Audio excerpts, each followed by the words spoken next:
ভাইপোর একটা আছে, উনারও একটা আছে।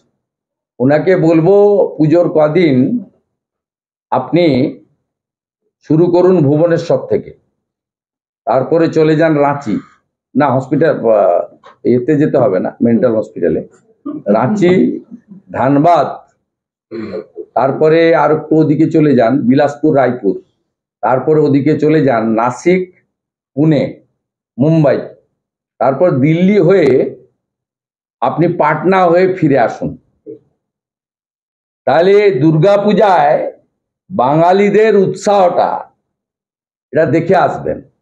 আমার পাশে তাপসদা আছেন, প্রবাসী বাঙালি দুর্বোৎসব কমিটিতে ভারতীয় জনতা পার্টির পশ্চিমবঙ্গের বাছাই করা 30-35 জন নেতা, এমএলএ, এক্স এমএলএ, এমপি, এরা প্রবাস করে ফিরলেন।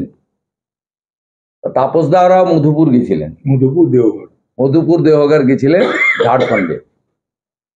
দেখে এসেছেন বাঙালিরা কেমন আছে, কেমন পুজো করছে। তাই এইসব ঢপবাজি কথাবার্তা বলছে।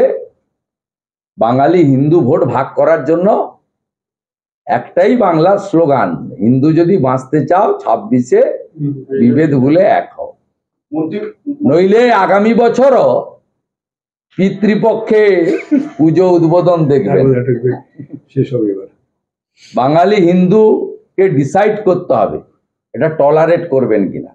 মহারাষ্ট্রে দল বেঁধে ভোট করেছে, 5% ভোটার বেশি ভোট দিয়েছে, উড়ে গেছে। দিল্লিতে 10% ভোটার বেশি বেরিয়ে ভোট দিয়েছে, উড়ে গেছে।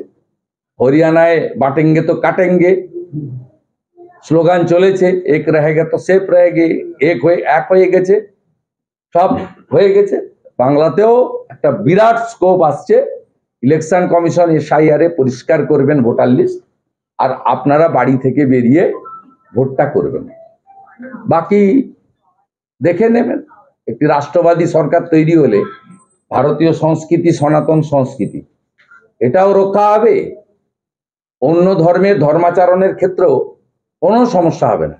এ স্বামীজি শিখিয়ে গেছেন আমাদের, নিজ ধর্মে আস্থা, অপর ধর্মে শ্রদ্ধা।